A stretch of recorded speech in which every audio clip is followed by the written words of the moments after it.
The James Webb Space Telescope is an absolutely stunning piece of equipment, around 100 times more powerful than the Hubble Space Telescope. The latter has managed to observe places that are around 13 billion light-years away, but recently, James Webb has outdone itself. It spotted something it wasn't supposed to see. Astronomers using the telescope have detected a supermassive black hole from when our universe was less than 600 million years old, just a baby. This discovery is the most distant actively feeding supermassive black hole ever observed. It's located at the heart of its host galaxy, designated Sears 1019. This black hole is also one of the smallest and least massive ones found in the early universe, equal to approximately 9 million suns.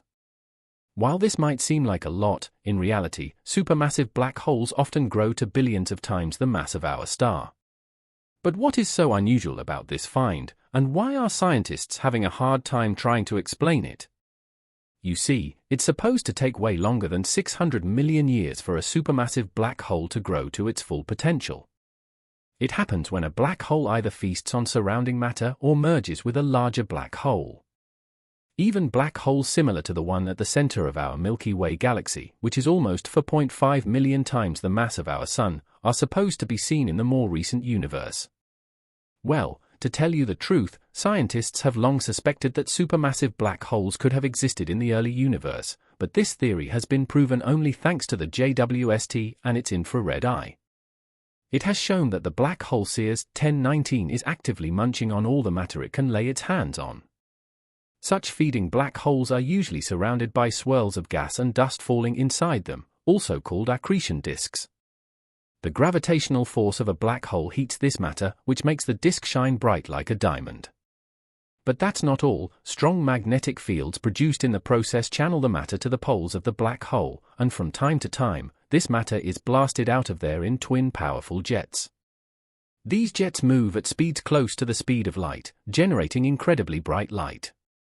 By the way, astronomers were watching the galaxy hosting the unusually old black hole as part of the Cosmic Evolution Early Release Science Survey. They saw the galaxy as it was when the universe, which is around 13.8 billion years old now, was a mere 570 million years old.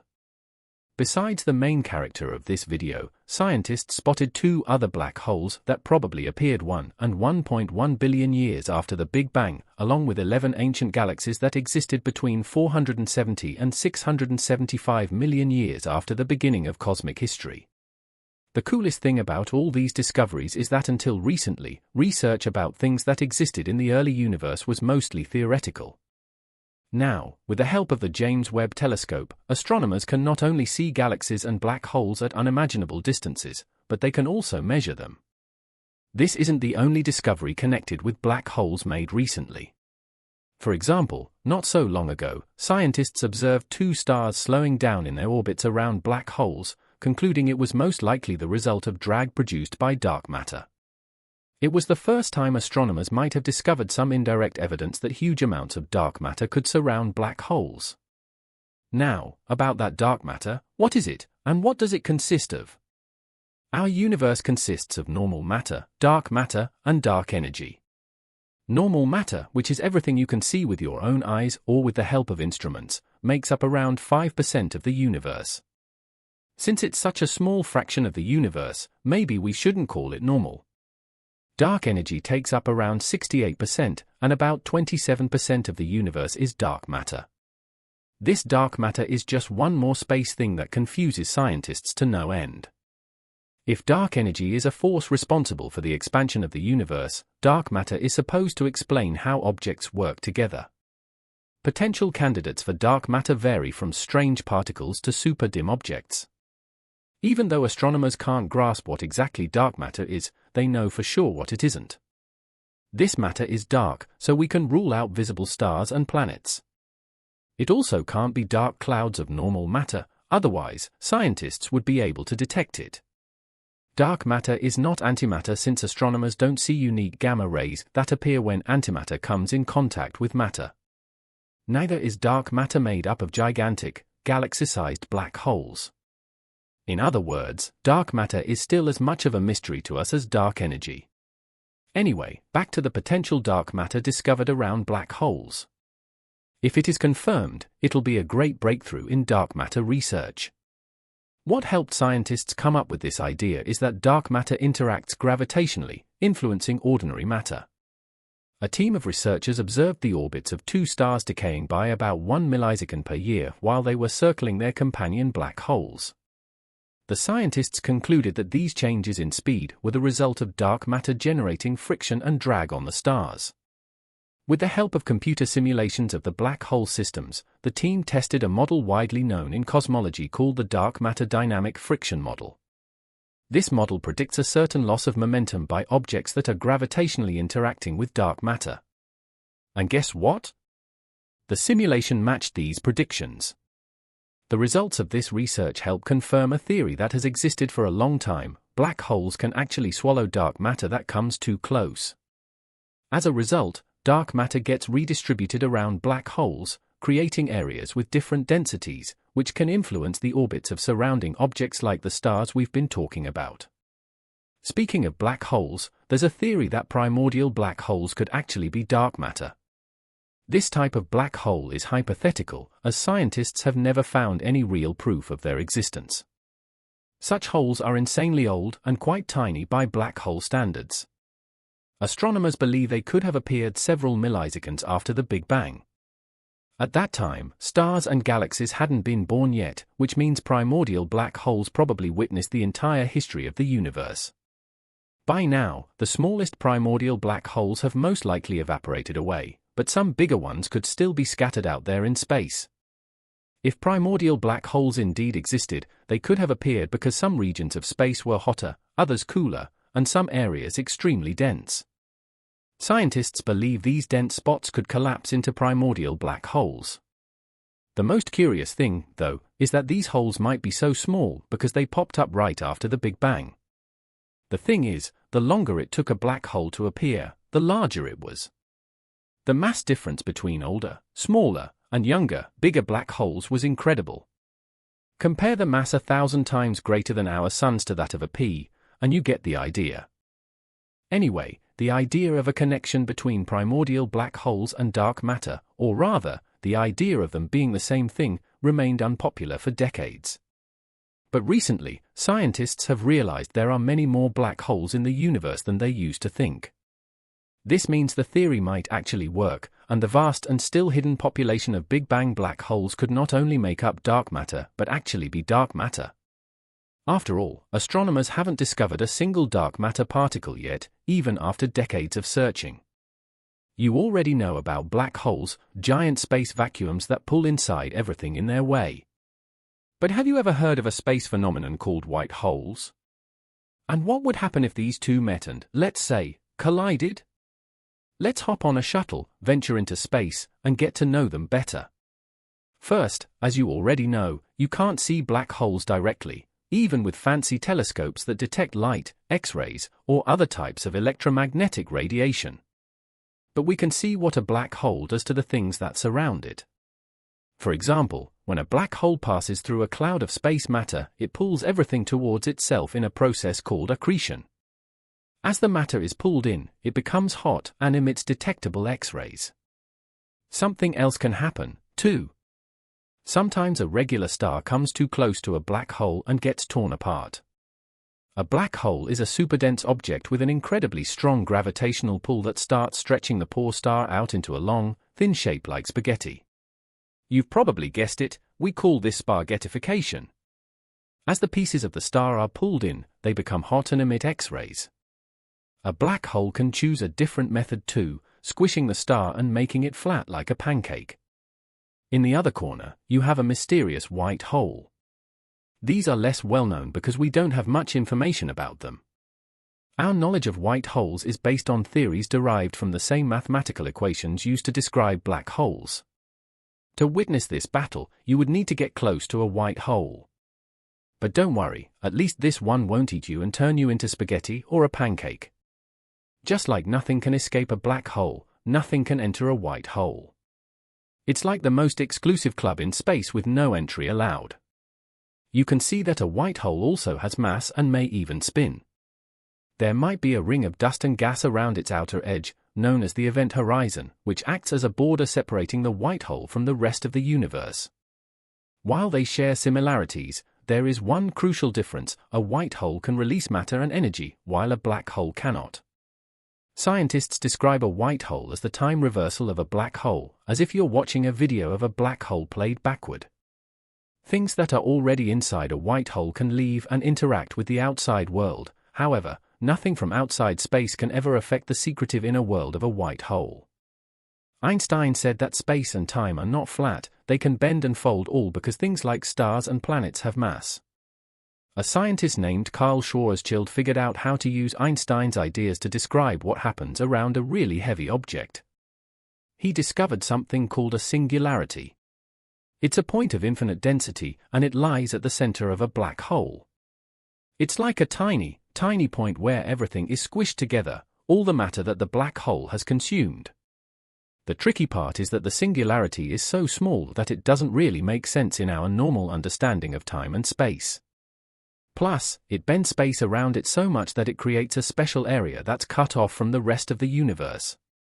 We call this area a no man's land, which is basically where black holes exist. Scientists still can't understand what happens at the point of singularity in black holes, let alone in white holes. So, let's go back to the questions we started the story with: what's stronger and what would win? It seems black and white holes have completely different strategies. A white hole is a mystery that we still don't know much about, but it seems more experienced at conquering space than a black hole is. I mean, a black hole swallows matter and everything it encounters, true, but a theory suggests that white holes may have once been black holes.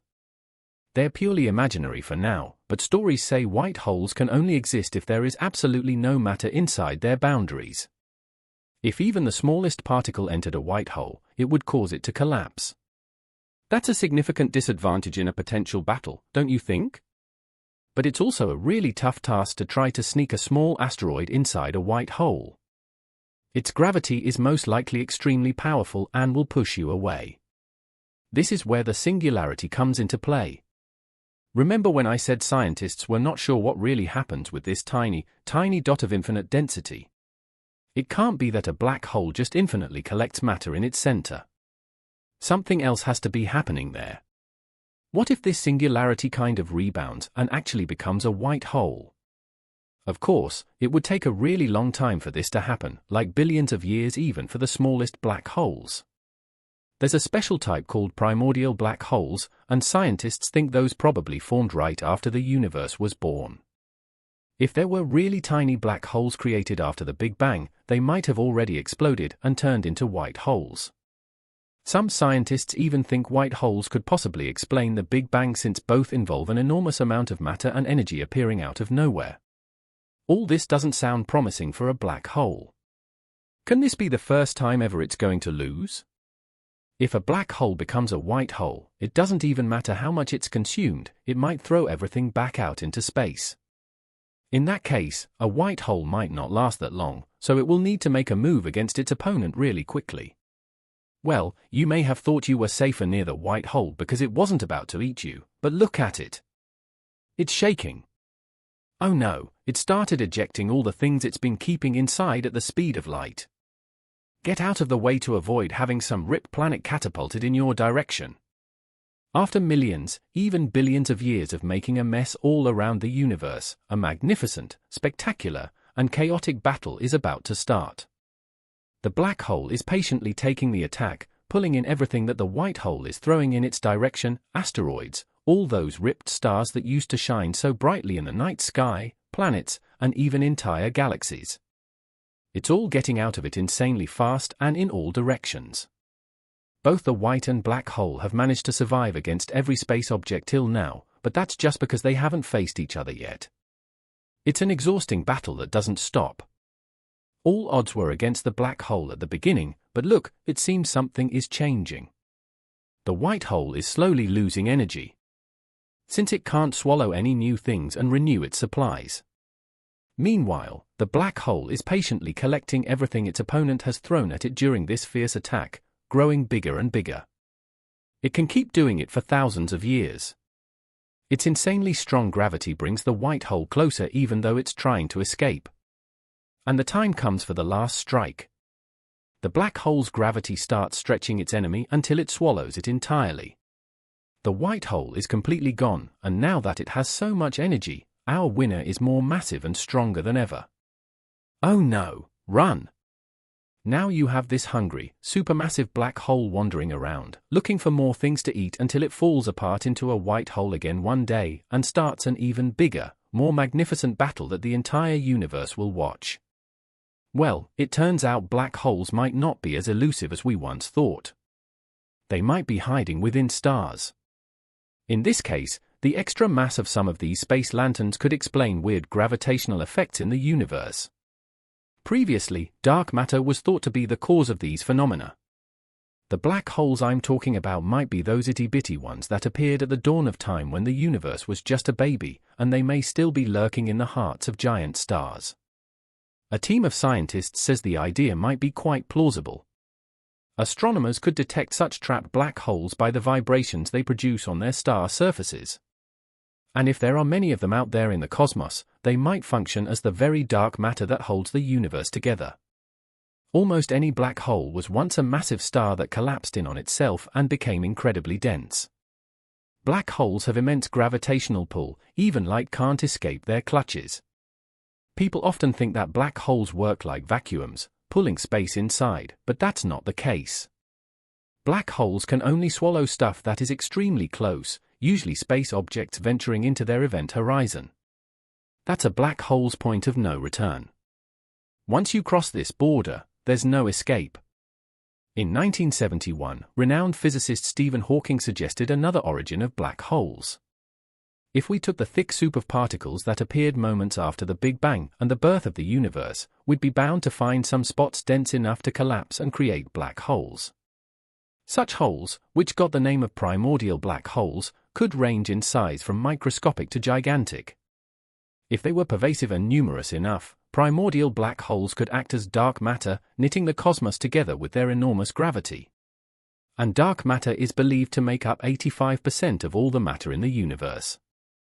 So, what's the matter? Astronomers have been searching for primordial holes by looking for flashes that would occur when they pass in front of distant bright objects, magnifying their light like a lens. But they haven't spotted even one yet. On the other hand, if a primordial black hole was tiny enough, with a mass like that of an asteroid and a diameter as minuscule as a hydrogen atom, the flashes wouldn't be bright enough to be detected by such surveys. Then, the team researching the phenomenon of primordial black holes decided to consider the consequences of a universe where dark matter was made entirely out of tiny black holes. They concluded that one of these teensy holes could be dashing through the solar system at any given time. Some might occasionally get trapped within gas clouds, giving birth to new stars and ending up in their centers. The next step for the researchers was to build a model of a black hole existing in the very core of a star, where hydrogen atoms undergo fusion and produce light and heat. At first, they didn't see anything unusual. Even a superdense stellar core is mostly empty space, and it wouldn't be easy for a microscopic black hole to find matter to consume there. This is why its growth would be incredibly slow. It could take longer than the lifetime of the universe for this tiny hole to eat a star. But what if a larger hole, as massive as the dwarf planet Pluto or asteroid Ceres, appeared at the center of a star? Then it would get bigger in a matter of a few 100 million years. The material would keep spiraling into the black hole, creating a disk that would heat up because of friction, emitting radiation. Once the black hole grew to the size of Earth, it would start emitting even more radiation, shining extremely brightly. It would also be churning up the star's core, and the star itself would turn into a black hole-powered object rather than a fusion-powered one. Such entities were dubbed Hawking stars. To cool off, the exterior of a Hawking star would form a red giant. That's what our sun is likely to turn into as it gets older. But a red giant star with a primordial black hole at its center would be cooler than the stars that have reached this stage through regular means. Such stars are known as red stragglers. To find out whether they indeed host a black hole, astronomers might need to tune into the frequencies at which stars vibrate. Since a Hawking star would mostly affect the interior of the star rather than its topmost layers, the star would thrum with a certain combination of frequencies. The waves created in the process could be detected, and in a way, the star's light would pulse and throb. So, all scientists need to do now is study the already known red stragglers and figure out whether any of them show the characteristic vibrations of a black hole. Now, should we worry about the Sun? Since our star hasn't reached its red giant stage yet, we can't know whether it will turn into a cool red straggler. What we know, though, is that our star might contain those tiny black holes that formed in the Big Bang, but now we have no means to check whether they're indeed there. Currently, our star is around the midpoint of its existence. It creates energy non-stop by fusing hydrogen atoms within its core. Once it runs out of hydrogen in its core, it will enter its red giant phase and begin to collapse. It will happen in about 5 billion years, don't hold your breath, and the phase itself will last for 1 billion years or so. Before our star depletes its fusible materials and loses its outer layers, it will leave behind a tiny white dwarf star, half as massive as the Sun and around the size of our planet. In some cases, when the gravitational collapse of a star's core is complete, the star's remnants turn into a black hole. But that's not the fate awaiting our Sun. You see, our star just doesn't have what it takes to become a black hole. It's not heavy enough. There are a few conditions that can affect whether a star can turn into a black hole, including its composition, rotation, and the processes that lead to its evolution. But the main requirement is still the right mass. Stars with 20 to 25 times the mass of the Sun can potentially experience the gravitational collapse needed to form black holes. In other words, the Sun is simply too small to form a black hole. But what would happen to us if it did? You might assume that if the Sun turned into a black hole, our planet would be doomed to be pulled into it. But do you remember the basics? Black holes aren't giant space vacuum cleaners just sitting there and waiting for a new planet or star to get their hands on. Black holes don't have enough gravitational force beyond that created by their incredible mass. If the Sun were to turn into a black hole, which will not happen, this hole would still have the same mass as our former star, and Earth's orbit around this newly formed black hole wouldn't change. But all other things would change dramatically. The Sun, which is currently around 432,000 miles in radius, would shrink to a mere 1.9 miles in radius. But you wouldn't be concerned with the absence of the bright yellow sphere in the sky since you would have many more pressing issues on your hands. Our planet's main heat source would be gone, leaving us frozen in the dark. Without this source of energy, photosynthesis would immediately stop, disrupting entire food chains. Eventually, all life on Earth would be extinguished. But rest assured, our hard, barren rock of a planet would continue in its orbit. Oh well. Now, really, an object weighing billions of times the mass of our Sun must be easy to find, right? Wrong. Unfortunately, it might not be that simple, like in the case with a missing black hole. But let's travel to the galaxy cluster AEL 22261, hosting a supermassive black hole at its center, or at least that's where it's supposed to be. The main problem is this giant space phenomenon is nowhere to be found. Now, supermassive black holes are mega monsters churning slowly at the center of their home galaxies. They gather tremendous clouds of gas and dust around them, which makes them swell up to sizes the human mind can't begin to imagine.